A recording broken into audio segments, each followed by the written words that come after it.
I can't marry him, Dad. The words left my mouth for the third time that week, but they still tasted like defeat. I pressed the phone harder against my ear, fingers trembling, watching my golden retriever sniff at the base of an old stone planter. Kate, you are being unreasonable. My father's voice carried that edge he used when his patience had run dry. Bob comes from a good family. His means stability. What more do you want? What more did I want? I wanted to not feel sick every time I thought about spending my life with a man who looked at me like I was a trophy to be won. I wanted to not remember the way Bob had grabbed my wrist at dinner last week when I disagreed with him. His fingers pressing just hard enough to leave marks he knew no one else would see. I wanted my father to ask me if I was happy instead of if I was being practical. He's cruel, Dad. My voice cracked. He doesn't love me. He doesn't even like me. Love. My dad said the word like it was a luxury we couldn't afford. You think your mother and I married for love? We learned to care for each other. You will too. Tears blurred my vision. I sank into one of the roadside cafe chairs, barely noticing it was already occupied by someone's jacket. My dog, Milo, settled at my feet with a soft huff, sensing my distress the way he always did. I won't do it, I whispered. I can't. The engagement party is in 2 weeks, Kate. This is settled. The line went dead. I sat there, phone still pressed to my ear like maybe if I held it long enough, someone would call back and tell me this was all a mistake. That I had a choice. That my life was still my own. Tough conversation. The voice came from beside me, deep and unhurried, with an accent that wasn't quite local. I jerked my head up, suddenly aware that I wasn't alone. The man sitting 2 feet away shouldn't have startled me, but he did. Not because he'd appeared out of nowhere, but because of the way he looked at me. Like he'd heard everything. Like he understood. He was older than me, late 30s maybe, with dark hair swept back from a face that was too sharp to be kind but too magnetic to look away from. He wore a simple black shirt, sleeves rolled to his forearms, and there was a Doberman at his feet, mirror image of my retriever but all lean muscle and alert eyes. I'm sorry, I managed, swiping at my face. I didn't realize anyone was sitting here. You didn't. He tilted his head slightly. I sat down about 2 minutes ago. You were busy. Heat crept up my neck. I should go. You should finish your cry first. His voice wasn't mocking. It was almost gentle. Trust me, walking through the streets with that face will get you more attention than you want. Despite everything, I almost laughed. That bad? You look like someone just stole your future. The accuracy of that statement knocked the air from my lungs. I stared at him, this stranger with eyes too knowing and a half smile that felt like a dare. Hey there, my wonderful friend. How's your day going? I hope you're ready for this story, because it's about to take you somewhere unexpected. I'd love to hear your thoughts as we go. Drop a comment and tell me where you're watching from, and what you think of Kate's situation so far. Now let's get back to it. Something like that, I said finally, looking away from him. Milo had inched closer to the Doberman, tail wagging cautiously. The other dog remained perfectly still, disciplined in a way that spoke of serious training. Let me guess. The stranger leaned back in his chair, fingers laced over his stomach, completely relaxed. Family wants you to marry someone you don't love. My eyes snapped back to him. You were eavesdropping. You were crying in public. I shrugged. I have ears. So do you love him? No. Does he love you? No. Then why are you marrying him? Such a simple question. Such an impossible answer. Because my family needs me to, I said quietly. Because his family has connections mine needs. Because I'm 26 and unmarried, and apparently that makes me a disappointment. Because saying no means losing everything I've ever known. That's a lot of reasons that have nothing to do with you. His bluntness should have offended me. Instead, it cracked something open in my chest. It doesn't matter what I want, I said. It never has. The stranger was quiet for a moment, studying me with an intensity that made my skin prickle.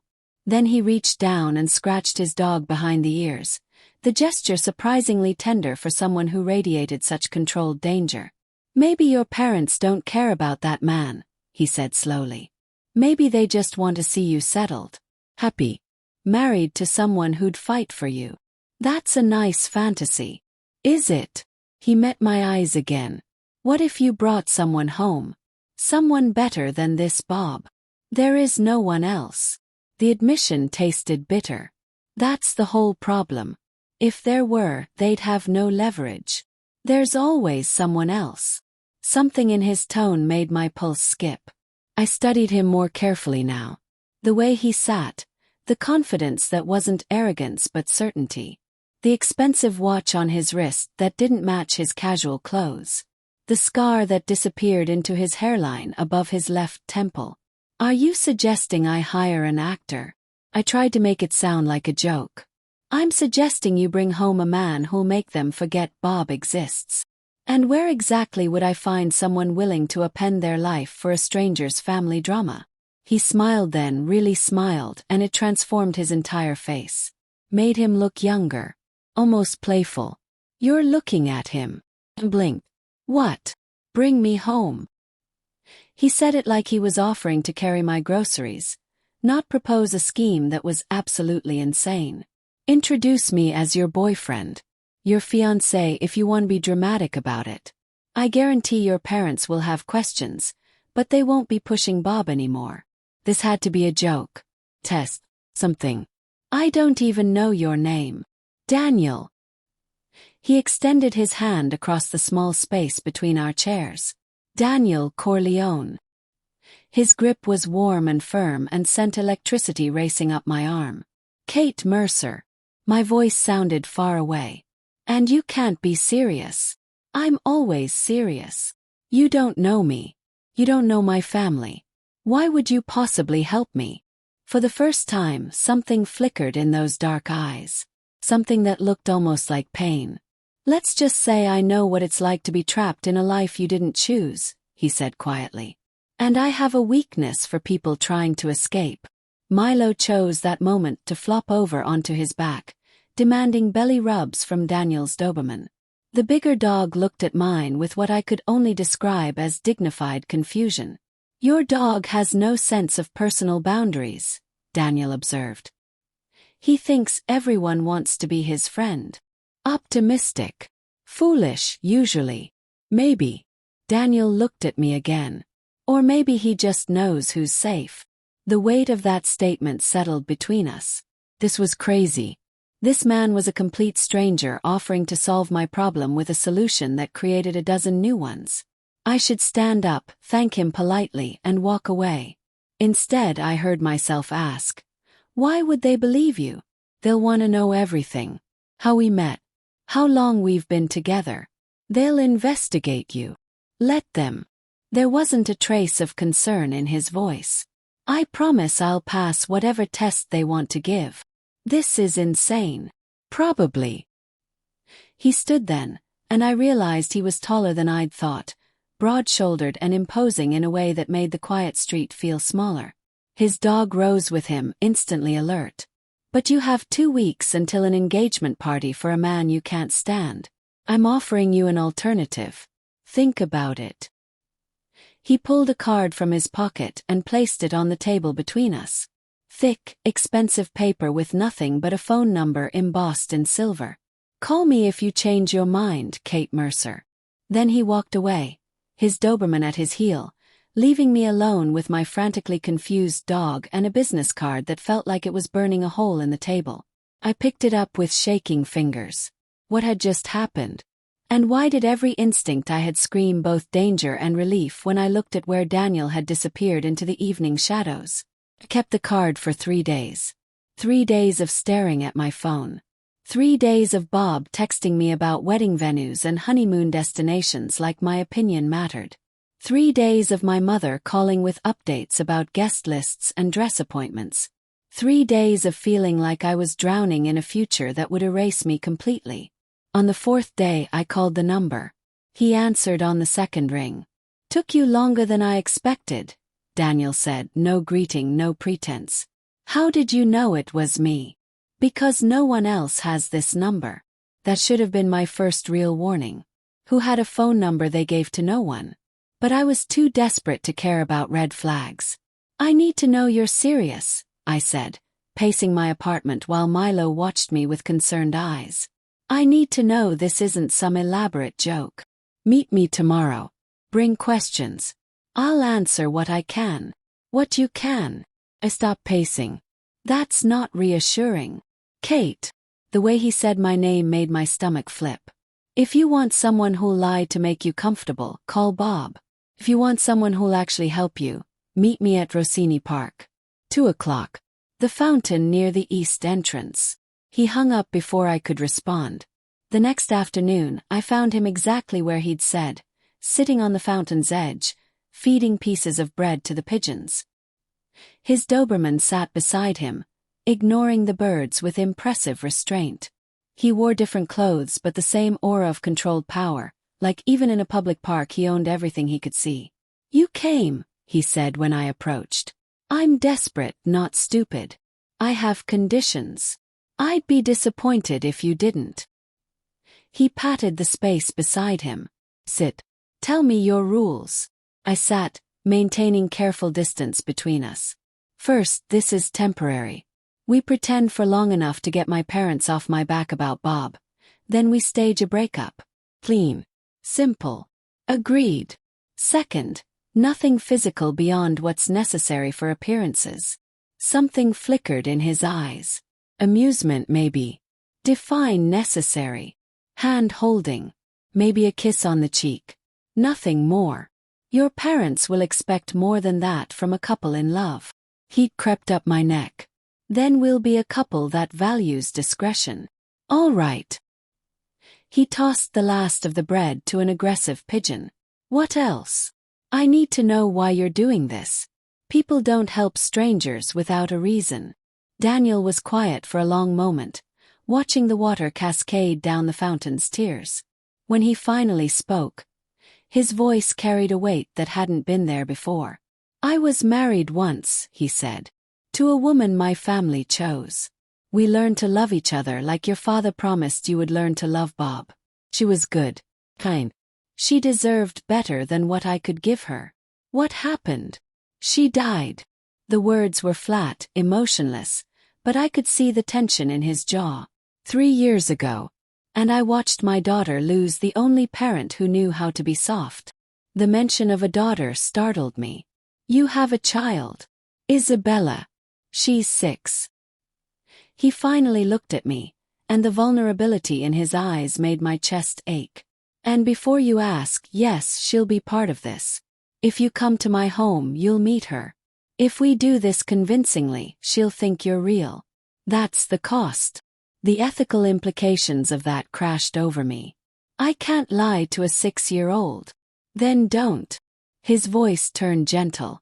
Be her friend. Be kind to her. The rest will sort itself when this ends. You're asking a lot. I'm offering a lot.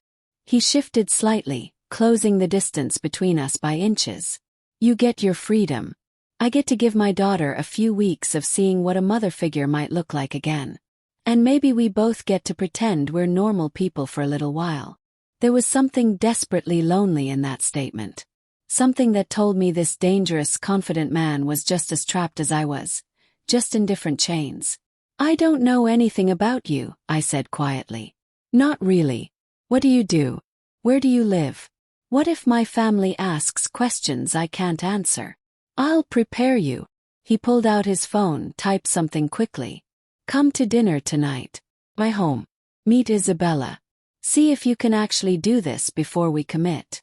That's moving fast. You have less than 2 weeks, Kate. We don't have time to move slow. My phone buzzed. An address I didn't recognize in a part of the city I'd never been to. The expensive part. The part where gates and security kept normal people out. 7 o'clock, Daniel said, standing. Dress comfortably.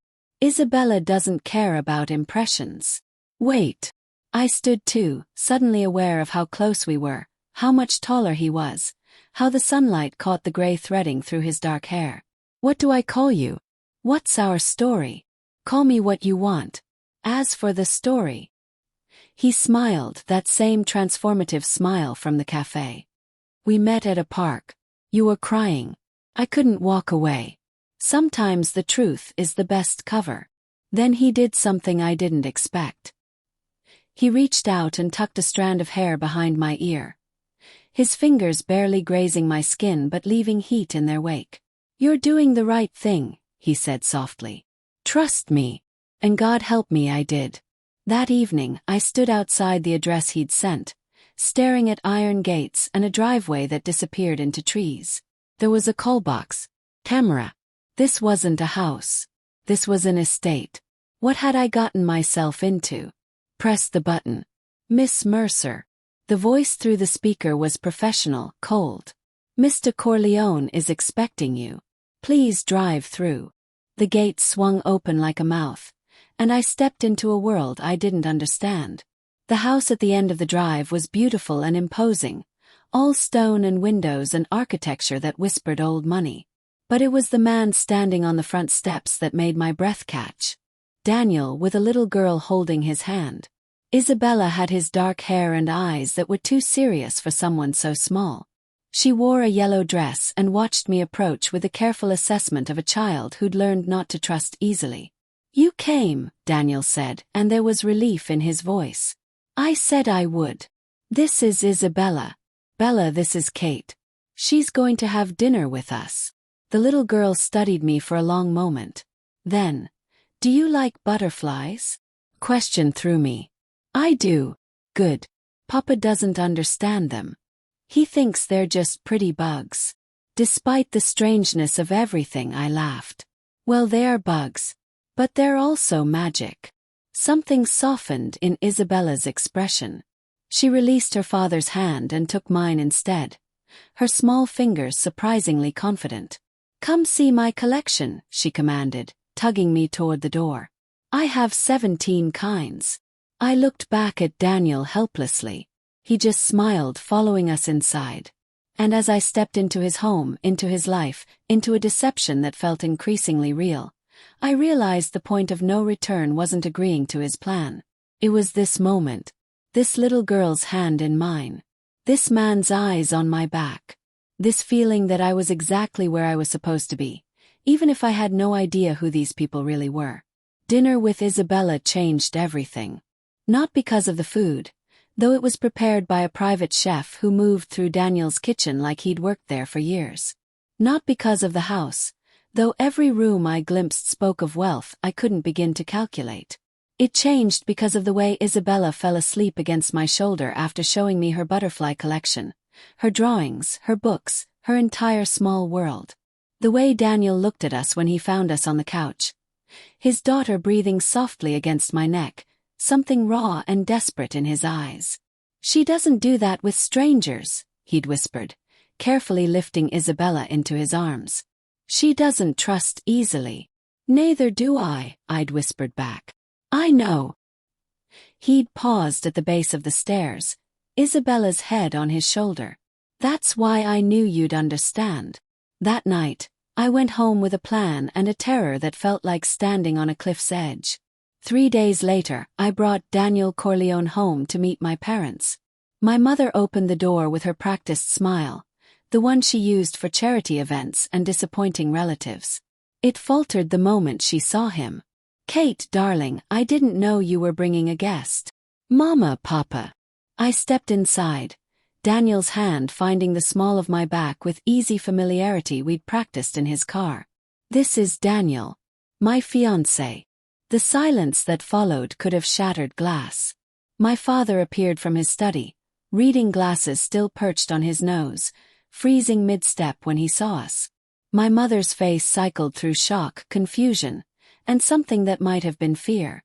Because even I had learned in the past 72 hours of hasty preparation, that the name Corleone meant something in this city.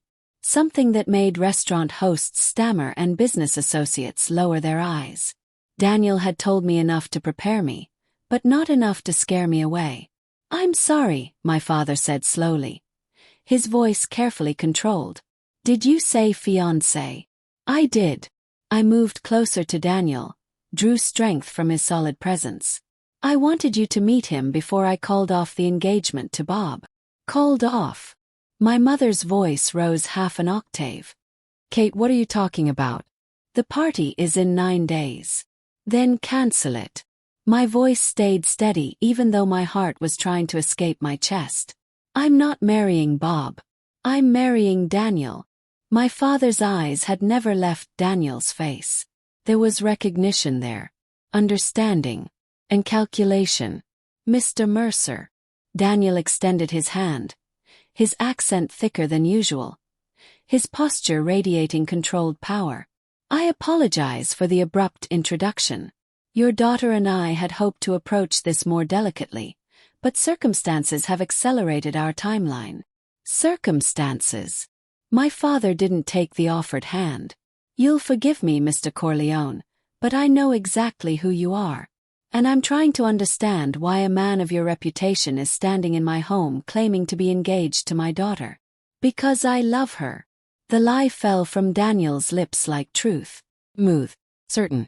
Absolutely convincing. My mother sank into the nearest chair. How long has this been going on?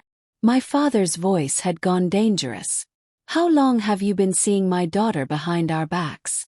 4 months, I said, using the timeline we'd rehearsed. We met at a charity event. We've been careful to keep it private because he didn't want his world touching you, my father finished. His eyes still locked on Daniel. But apparently that wisdom has limits. My world is changing. Daniel's voice carried weight I didn't fully understand. I have a daughter who needs stability. A life I'm trying to build away from old shadows. Kate understands that. She's accepted both. Has she? It wasn't a question. My father finally moved, circling Daniel like a predator assessing threat. And Bob. His family won't take kindly to this embarrassment. Bob doesn't love me, Papa. I forced him to look at me. You know he doesn't. This marriage was never about my happiness. It was about your security. I'll be secure. I glanced at Daniel, found him already watching me with an intensity that made my skin warm. I'll be more than that. I'll be happy. My mother made a small sound of distress. Vincent, we can't just. No. My father held up a hand. No, we can't just dismiss this. He turned to Daniel fully. You understand what you're taking on. The questions this will raise. The conversations I'll need to have. I do. And you're prepared to have this family scrutinize every aspect of your life, your business, your intentions? Scrutinize all you want. Daniel's hand tightened almost imperceptibly against my back. You won't find anything that should concern you regarding my commitment to your daughter. The careful phrasing wasn't lost on my father. You won't find anything that should concern you regarding my commitment. Not you won't find anything. The distinction hung in the air like smoke. I need time, my father said finally. Time to verify this is real. Time to speak with Bob's family. Time to understand what's happening. You have until the engagement party. Daniel's voice turned to steel. Because on that day, whether you announce Kate's engagement to Bob or to me, she will not be marrying him. That's not a negotiation. The temperature in the room dropped 10 degrees. My father's jaw tightened. Are you threatening me in my own home? I'm promising you that your daughter's happiness is no longer optional. Daniel's tone didn't change. How smoothly that happens is up to you. For a moment I thought my father might actually throw us out. Then something shifted in his expression. Respect maybe. Or recognition of a will that matched his own. Dinner, he said abruptly. Tomorrow night. You, Kate, and your daughter. If we're going to be family, I want to meet her. Relief flooded through me. Daniel simply nodded. 6 o'clock. We'll be here. We left shortly after, my mother still silent in her chair, my father watching from the window as we drove away. I didn't speak until we'd turned the corner, out of sight of my childhood home. That was terrifying, I breathed. You were perfect. Daniel's hand found mine across the center console, his thumb tracing circles on my palm. Absolutely perfect. He knows something about you. Something that scared my mother. Yes. Are you going to tell me what? He was quiet for a long moment, his jaw tight. Not yet. Not until I have to. Daniel. I need you to trust me a little longer. He glanced at me, and there was something desperate in his eyes. Can you do that? Just a little longer. I should have said no. Should have demanded answers. Should have protected myself. Instead, I squeezed his hand. A little longer. But as we drove through the city, past streets that seemed to watch us with knowing eyes, past corners where men in expensive suits straightened when they saw Daniel's car, I realized the truth. I'd already passed the point of no return. This wasn't pretend anymore. And the danger I'd walked into was so much deeper than a fake engagement. The question was whether I'd survive it with my heart intact, or if Daniel Corleone would destroy me in ways Bob never could. The family dinner was a disaster waiting to happen. Isabella sat between Daniel and me at my parents' dining table. Her yellow dress replaced with a pale blue one. Her hair braided with a precision that spoke of a father who'd learned to be both parents. She'd brought a drawing she'd made that morning, a crayon family of 3 figures holding hands under a rainbow. My mother stared at it like it was evidence in a trial. "It's beautiful, sweetheart," I said softly, returning it to Isabella. She beamed at me, then reached for my hand under the table. My father cleared his throat. "Mr. Corleone, I've made some inquiries since yesterday. I expected you would." Daniel's voice was calm, but I felt him tense beside me. "Your business interests are diverse. Import-export, real estate, several restaurants and nightclubs." My father cut his steak with surgical precision. "All legitimate on paper. On paper and in practice." Daniel met his eyes steadily. "I've worked hard to build something clean for my daughter to inherit. And before, when you worked for your family's less legitimate enterprises." The room went still. Isabella looked up at her father, confusion in her young eyes. I squeezed her hand gently, trying to distract her. "Before, I made choices I'm not proud of," Daniel said quietly. "Choices I've spent the last 3 years distancing myself from. My wife's death made me reevaluate everything. I wanted Isabella to have a different life. How convenient that this reevaluation coincides with my daughter entering your life." "Vincent," my mother said softly, warning in her tone. But my father wasn't finished. "You'll forgive a father's concern when a man with your history appears out of nowhere, claiming to love his daughter after 4 months of secret courtship. I don't blame you for questioning me." Daniel's hand found mine on the table, his grip firm. "If I had a daughter Kate's age, I'd do worse than ask questions." "Would you?" My father leaned back. "What would you do exactly if someone unsuitable tried to take her from you?" The threat hung in the air like a blade. "Papa, stop." My voice cut through the tension. "You're being cruel. I'm being protective." "No, you're being controlling." I stood, Isabella's hand still in mine. "The same way you were when you tried to force me to marry Bob. You don't get to approve my life. Not anymore." My phone buzzed in my pocket. Then again. And again. I pulled it out, meaning to silence it, but the messages made my blood run cold. The first message from Bob read, "I know what you're doing." Another came through immediately. "You think you can embarrass me. Embarrass my family." Then another. "You have no idea who you're playing with, Kate." The last one made my hands shake. "He can't protect you from me. Kate." Daniel was standing now, reading my expression. "What's wrong?" I handed him the phone. His face transformed into something terrifying. Something that made my father stand too, instincts recognizing danger. "We need to leave," Daniel said quietly. "Now." "What's happening?" My mother's voice climbed. "Bob." I grabbed my purse with shaking hands. "He's threatening me." "Let him threaten." My father's voice was hard. He's a spoiled boy throwing a tantrum. He'll calm down. You don't understand what family he comes from.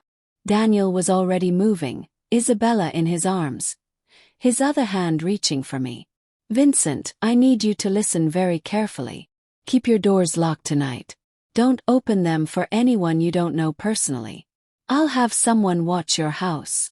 You'll have someone. My father's eyes widened. What exactly are you involved in? Exactly what you suspected. Daniel's voice was cold now, the gentleness gone. And right now, that's the only thing keeping your daughter safe. We left before my parents could respond, Daniel moving with military efficiency. He strapped Isabella into her car seat, then turned to me. Get in. We're going to my house. Daniel, you're scaring me. Good. You should be scared. He cupped my face, forcing me to meet his eyes. Bob's family has connections to people I used to work with, people who don't forgive embarrassment. I knew this was a risk, but I thought I had more time before they'd move. Move. Move how? He didn't answer, just guided me into the car. The drive back to his estate was silent except for Isabella's soft questions about why we'd left so quickly. Daniel soothed her with practiced lies, his voice gentle for her while his eyes stayed hard on the road. When we pulled through his gates, there were more cars than usual. Men in dark suits standing at intervals along the drive. Papa! Isabella's voice was small. Why are Uncle Benjamin's friends here? Just a precaution, Principessa. He parked, then turned to me. I need you to stay inside tonight. Don't leave for any reason. I need to go home eventually. No. The finality in his voice startled me. You don't. Not until I know it's safe. You can't just keep me here. Watch me. He got out, opened Isabella's door, and before I could protest further, we were inside the house. A man I didn't recognize approached immediately, speaking to Daniel in rapid Italian. I caught only fragments, but the words I understood made my stomach twist. Surveillance, movement, authorization. When the man left, Daniel turned to find me watching him. Take Isabella upstairs, he said quietly. Get her ready for bed. I'll be up in 20 minutes. Daniel. Please, Kate. The desperation in his eyes stopped my argument. Please just trust me a little longer. So I took his daughter's hand and led her upstairs, away from the dangerous men speaking dangerous words in her foyer. I helped her brush her teeth and change into pajamas covered in butterflies.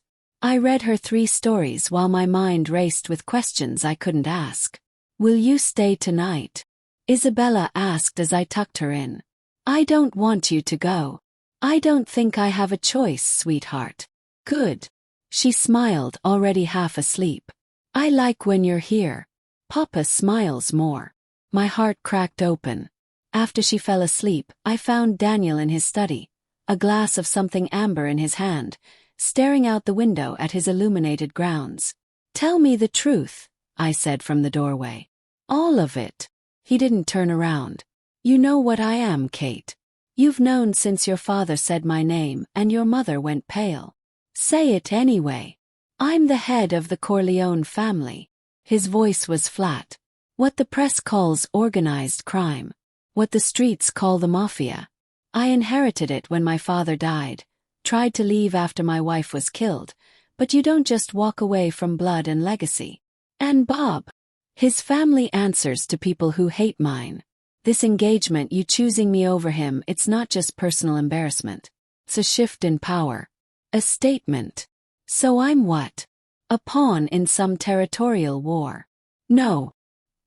He finally turned, and the anguish in his face stole my breath. No, you were supposed to be a convenience. A kind woman who needed help, who I could help in return. A few weeks of pretending, then freedom for both of us. And now I'm compromised. He crossed to me, stopping just inches away. Now I have you in my home, my daughter calling you Kate instead of Miss Mercer. My enemies circling because I claimed you publicly. Now I can't tell if I'm protecting you because it's strategic or because the thought of Bob touching you makes me want to burn his entire world down. His hand came up to my face, thumb tracing my cheekbone. "I told myself I could keep this professional," he whispered. "That I could give you your freedom and walk away clean. But you read to my daughter like she's yours. You hold my hand like you mean it. You look at me like I'm not a monster. Daniel. And now you're in danger because of me." His forehead dropped to mine. Because I was selfish enough to want something good, even if I had to pretend it was real. My hands found his chest, felt his heart racing beneath expensive fabric. "What if you didn't have to pretend?" The words escaped before I could stop them. He went perfectly still. "Kate, you don't know what you're saying." "Don't I?" I looked up, found his eyes inches from mine. "I came here to escape one cage. I'm starting to think I walked into another one. The difference is this cage has a man who carries his daughter to bed and threatens my father for disrespecting me and looks at me like I'm something precious." "You are precious." His voice broke. "That's the problem." "Then kiss me. If I kiss you, this stops being fake." "I think it stopped being fake the moment your daughter took my hand." Something in him shattered. His mouth found mine with a desperation that tasted like surrender. His hands tangling in my hair, pulling me closer. I gasped against his lips, and he swallowed the sound, kissing me like I was air and he'd been drowning. When we finally broke apart, both breathing hard, he pressed his forehead to mine again. "This is a mistake," he whispered. "Probably. I can't promise you safe. I don't want safe. I want real. Real is more dangerous than you know." "Then protect me." I pulled back enough to meet his eyes. "Stop treating me like I'm fragile and tell me what we're actually facing." He studied me for a long moment, then nodded. "Bob's family answers to the Salvatores. They've been trying to move into my territory for 2 years. Your engagement to Bob was supposed to give them a legitimate foothold through your father's political connections." He moved to his desk, pulled out a file. "When you chose me instead, you didn't just break an engagement. You declared a side. My father doesn't have political connections. Your father is being considered for a federal judgeship. That appointment gives someone access to decisions worth millions. Bob's family wanted that access. Now they won't get it." The implications crashed over me. So this was never about me and Bob falling in love. No, it was about power. It's always about power. And us. This engagement gives your father a reason to refuse the Salvatores. Aligns him with my family instead, whether he wants to or not. Daniel's jaw tightened. "I should have told you before. I should have given you the choice. You're telling me now. Because now you're in too deep to escape safely." I laughed, the sound bitter. "You think I want to escape? You should want to." "Well, I don't." I moved closer, invaded his space the way he'd invaded mine. "I don't want Bob. I don't want safe. I want the man who offered to append his life for a crying stranger. The man who braids his daughter's hair and reads her butterfly books. The man who kissed me like I mattered." "Kate!" The window behind him exploded. Daniel tackled me to the ground as glass rained down, his body covering mine, shouting something in Italian I couldn't understand. Men flooded into the room, guns drawn, chaos erupting. And through the broken window, I could hear cars speeding away. On Daniel's desk, among the scattered papers, a bullet had embedded itself in the wood. Right where he'd been standing 30 seconds before. Right where I'd made him move when I'd stepped closer. I'd saved his life without knowing I was doing it. And someone had just tried to kill him in his own home. This wasn't a game anymore. This was war. The safe room in Daniel's basement was nothing like I'd imagined. Not cold concrete and fear, but a fully furnished space with soft lighting, comfortable furniture, and a small bedroom where Isabella slept peacefully, unaware that men with guns surrounded her home. Unaware that her father sat at a table covered in maps and phones, coordinating a response to an attack that should have killed him. Unaware that I was the reason any of this was happening. "Drink this." One of Daniel's men, the one he'd called Benjamin, handed me water I didn't want. "You're shaking."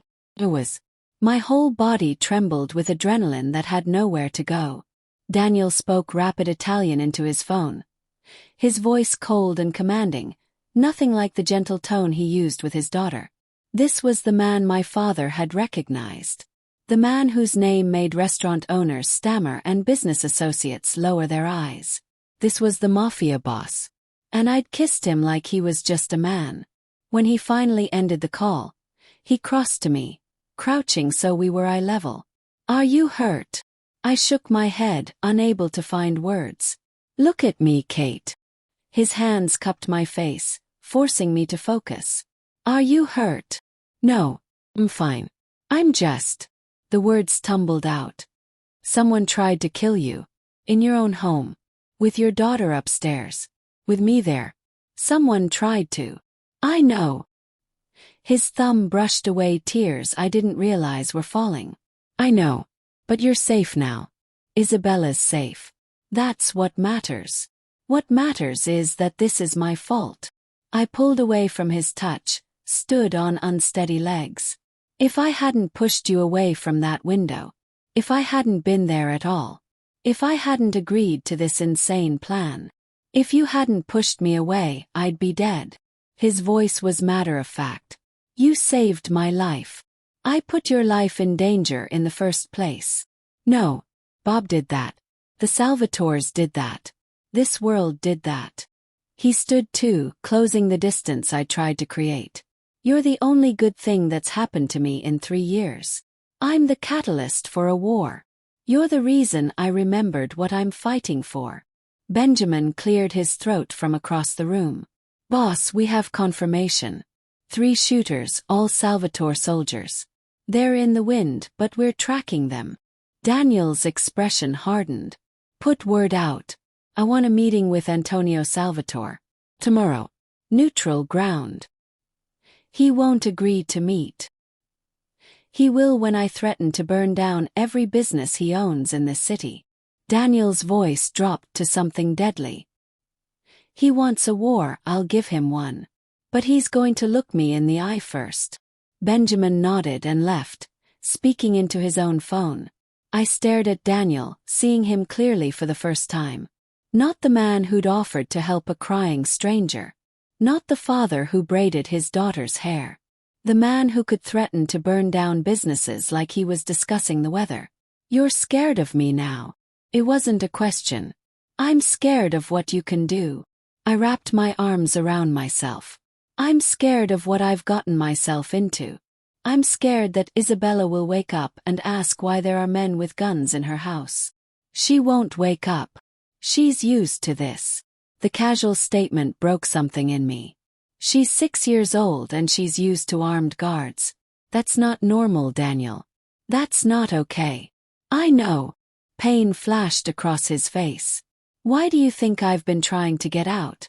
Why I've spent 3 years building legitimate businesses and distancing myself from my family's legacy? For her.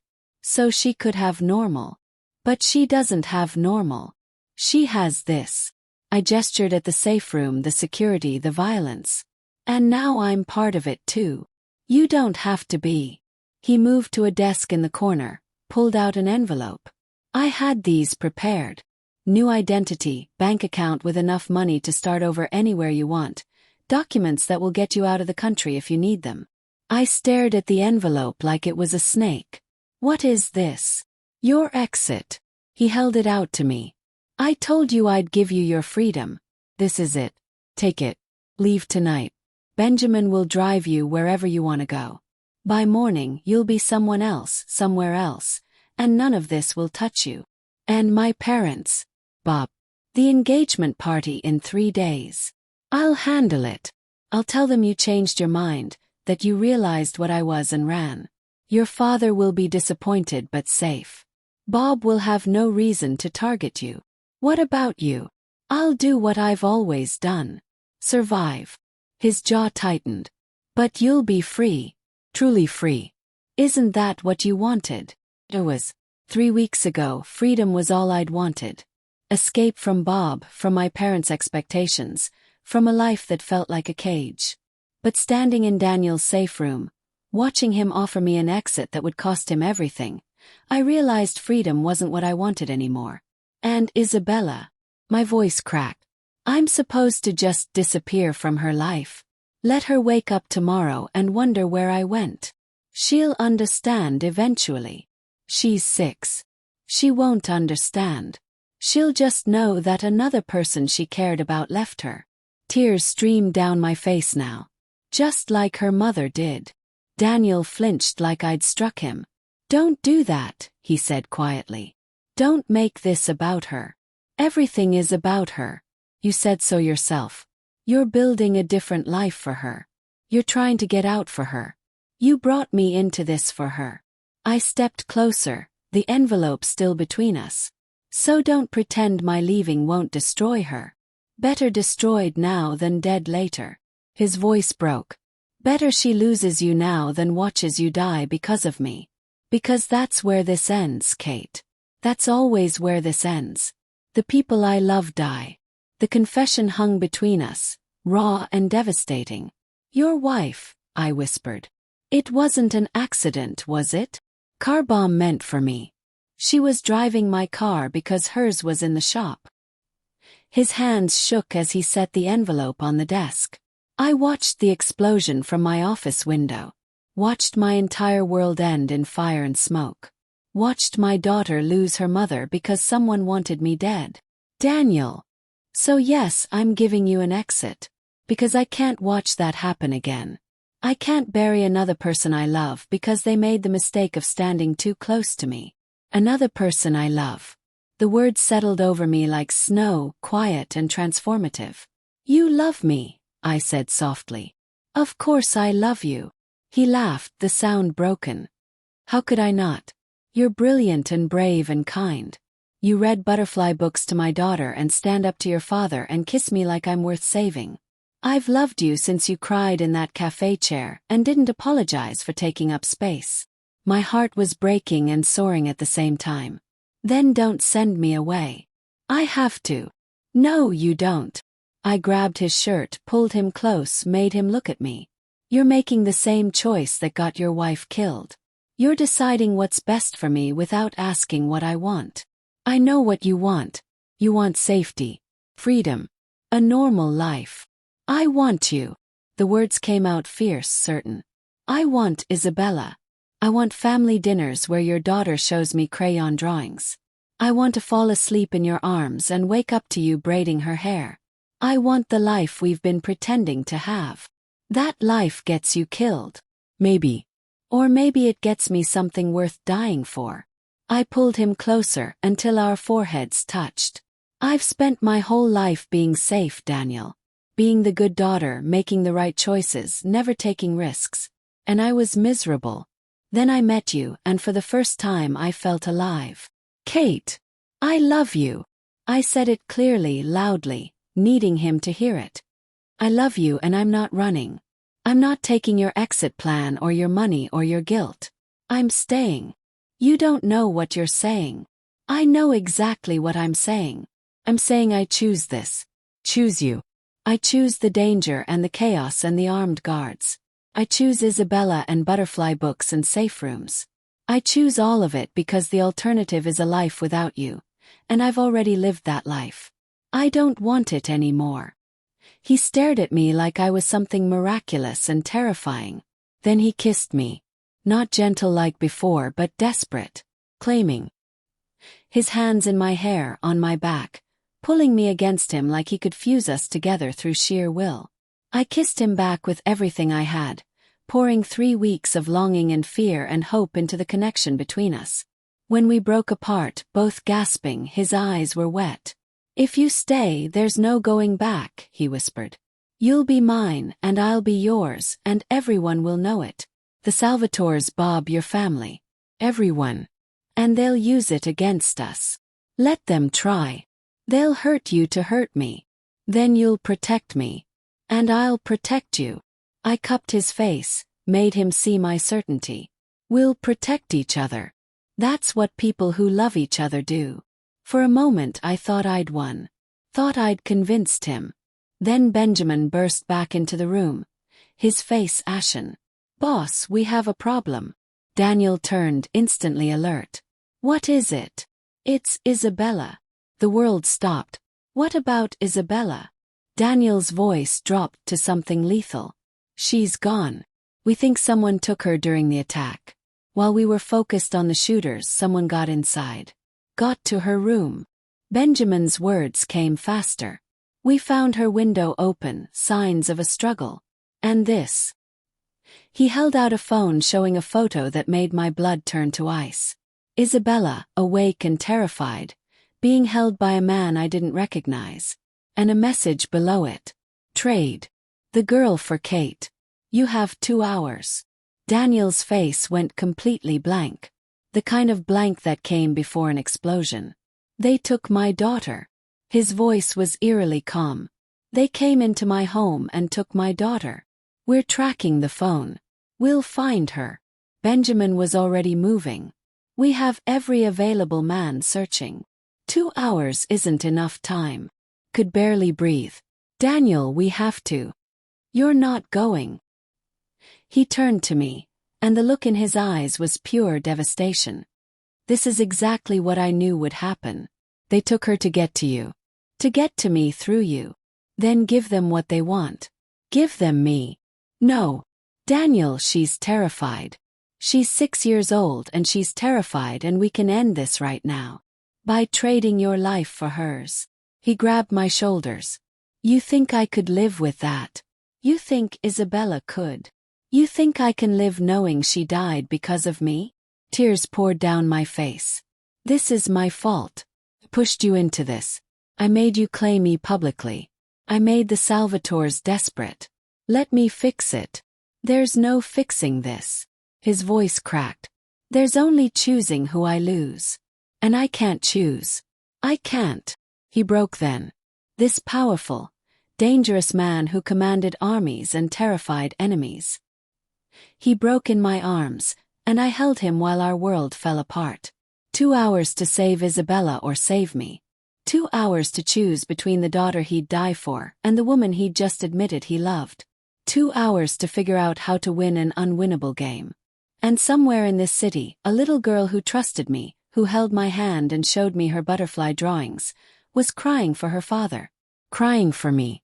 I looked at Benjamin over Daniel's shoulder. Get me a car, I said quietly. Kate, no. Daniel pulled back, understanding flooding his face. Get me a car, I repeated louder. And someone who can wire me so you can track me. I'm going to get her back. I won't let you do this. You don't get to decide. I pulled away from him, stood tall despite the fear threatening to drown me. She's innocent. She didn't choose this life. I did. So I'm going to trade myself, and you're going to use that time to find us both. And if I can't find you in time, then you raise your daughter and you tell her I loved her. My voice steadied. You tell her I loved you both enough to choose this.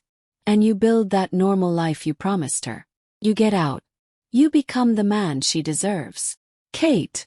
Promise me, Daniel. I grabbed his face, made him look at me. Promise me that if this goes wrong you'll get out. For her.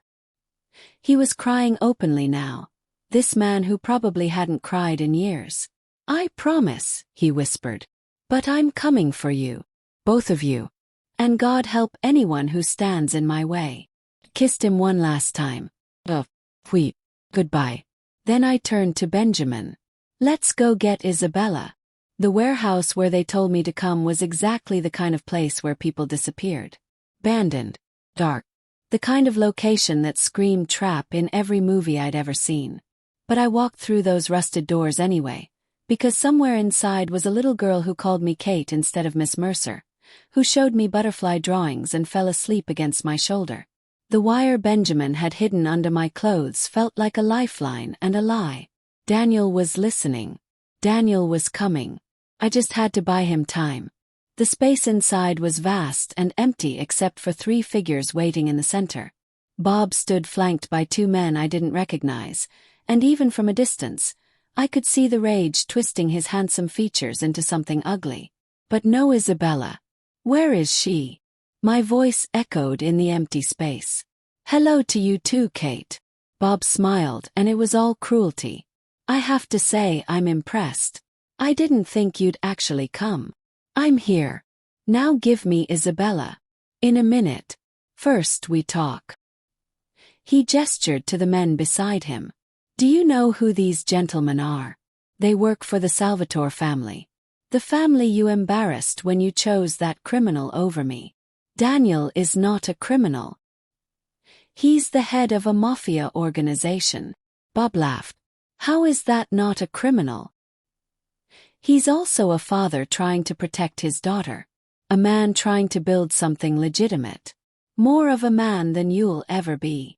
The slap came fast, snapping my head to the side. Pain exploded across my cheek, and I tasted blood. You don't get to talk to me like that anymore, Bob hissed. You're not some prize anymore, Kate. You're leverage. And when the Salvatores are done using you to destroy Corleone, you're mine. My wife. My property. My punishment. Fear tried to choke me, but I pushed it down. Daniel was listening. Daniel was coming. I just had to keep Bob talking. Is that what this was always about? I straightened, met his eyes. Power.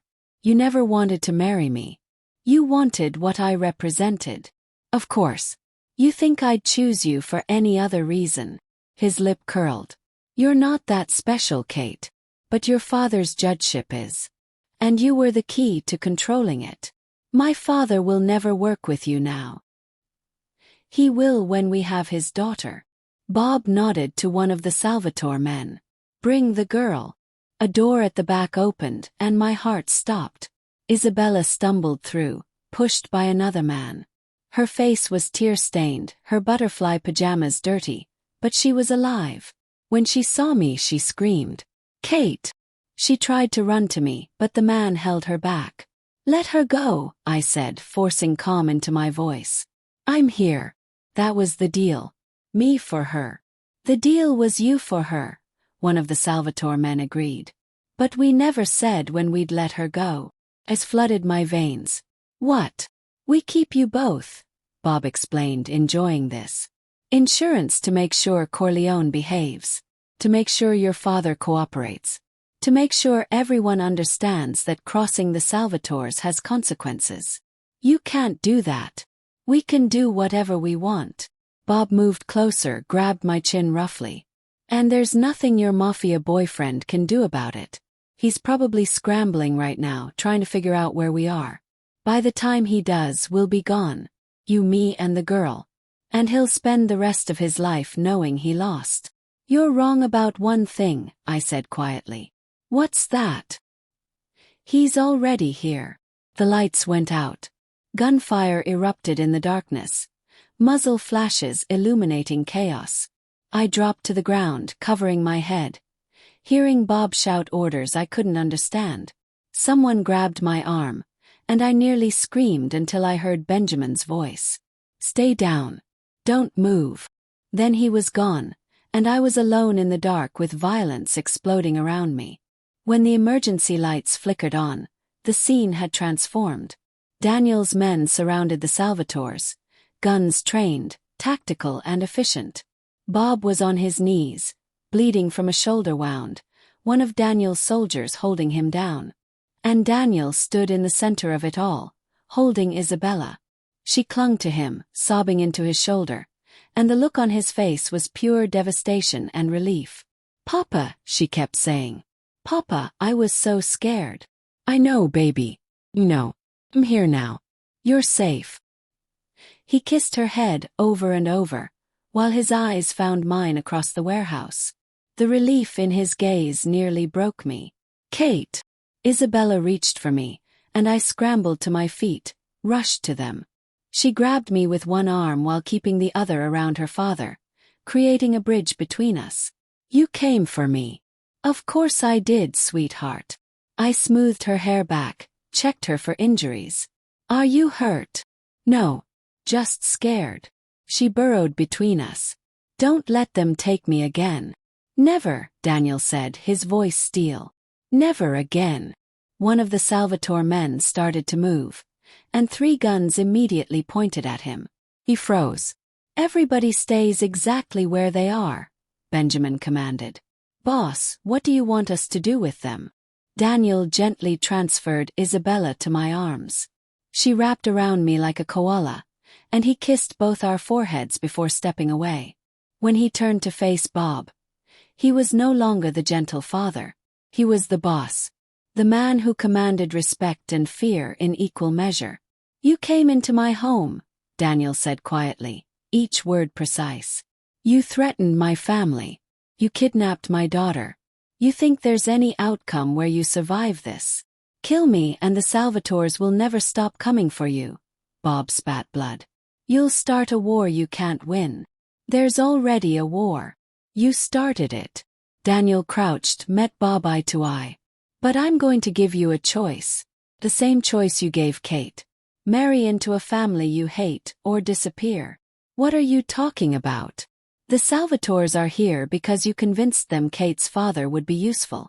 That his judgeship was worth this risk. Daniel smiled, cold and sharp. But what happens when they learn you failed? When Vincent Mercer not only refuses to cooperate but actively works against them because you terrorized his daughter? Fear flickered in Bob's eyes. You become a liability, Daniel continued. A failure. And we both know how organizations like the Salvatores handle liabilities. He stood, looked at the Salvatore men. Take him. Explain to Antonio exactly how spectacularly his plan collapsed. Let him decide what Bob's failure costs. Understanding dawned on Bob's face. No. No, you can't. I'm not doing anything. Your own people will handle you. Daniel turned his back, dismissing him. Get them out of my sight. The Salvatore men hauled Bob to his feet. He screamed, begged, promised revenge, but they dragged him away anyway. 'Cause Daniel was right. Bob had failed, and in their world failure had consequences. When they were gone, Daniel came back to us. Isabella was half asleep against my shoulder now, exhausted from fear and tears. Let's go home, he said softly. He said it like I belonged there. Like we were already a family. The ride back to his estate was quiet. Isabella slept between us, her hand clutching mine even in unconsciousness. Daniel drove with one hand, the other resting on his daughter's knee, grounding himself in her safety. You shouldn't have gone, he said finally. I had to. You could have died. But I didn't. I looked at him in the dim light of the car. We didn't. We're all here. All safe. This time. His jaw tightened. What about next time? Then we handle it. Together. I reached across Isabella, touched his face. That's what you do when you love someone. You face the danger together. He caught my hand, pressed a kiss to my palm. I'm getting out. Really out. No more ties to the family business. No more compromises. Isabella deserves better.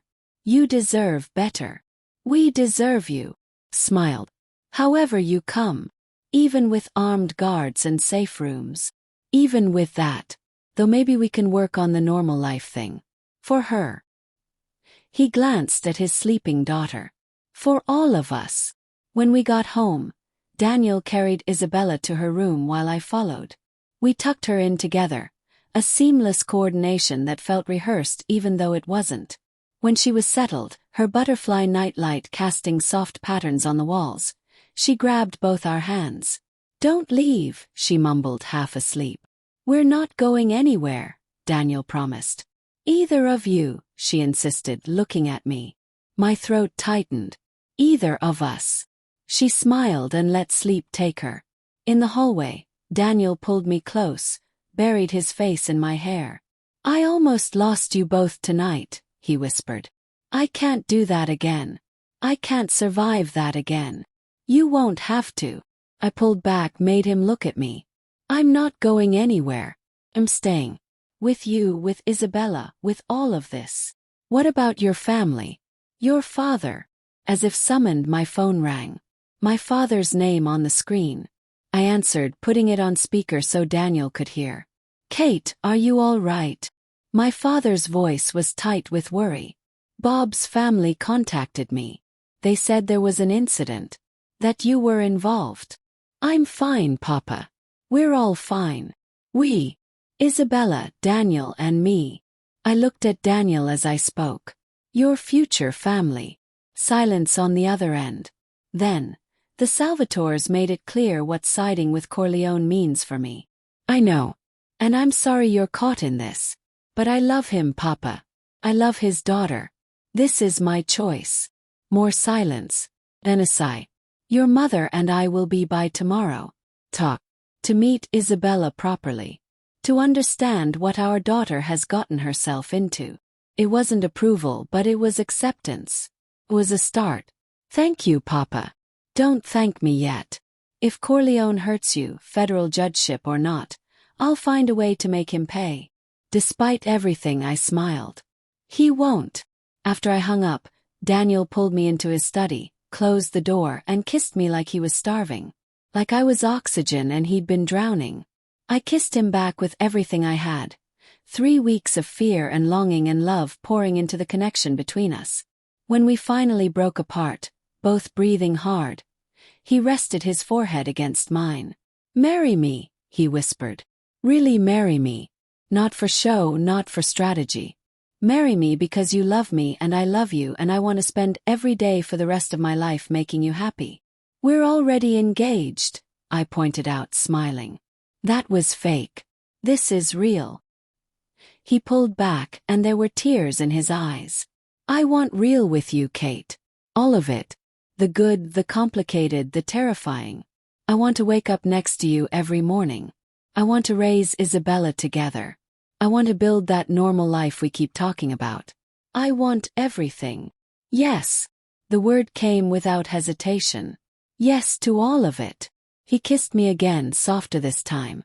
A promise instead of desperation. I can't believe I found you, he murmured against my lips. A crying stranger in a cafe who saved my life in every way that matters. I thought about that night. The phone call with my father. Tears. The hopelessness of facing a future I didn't want. And the man who'd sat down beside me and offered an impossible solution. I wasn't looking to be saved, I said. I was looking for a choice. You gave me that. We gave each other that. He smiled, the real smile that transformed his whole face. Ready to scandalize your parents tomorrow with our extremely unconventional family. Ready to scandalize everyone. 3 months later, we were married in a small ceremony in Daniel's garden. Isabella was our flower girl, throwing petals with such enthusiasm that half of them ended up in the fountain. My parents sat in the front row, my father still wary but softening, my mother already planning how to spoil her new granddaughter. Benjamin stood as Daniel's best man, armed even at a wedding because old habits died hard. And when Daniel kissed me as his wife, really and truly his wife, I thought about the woman I'd been 3 months ago. Trapped, hopeless, ready to marry a man I didn't love to satisfy other people's expectations. I'd come so far from that woman. What are you thinking about? Daniel whispered as we danced. Isabella giggling between us because she'd insisted on being part of our first dance. That I spent my whole life being safe, I said. And I was miserable. Then I took the biggest risk of my life on a stranger in a cafe. And I found everything I didn't know I needed. Funny. He spun us, making Isabella shriek with delight. I was thinking the same thing.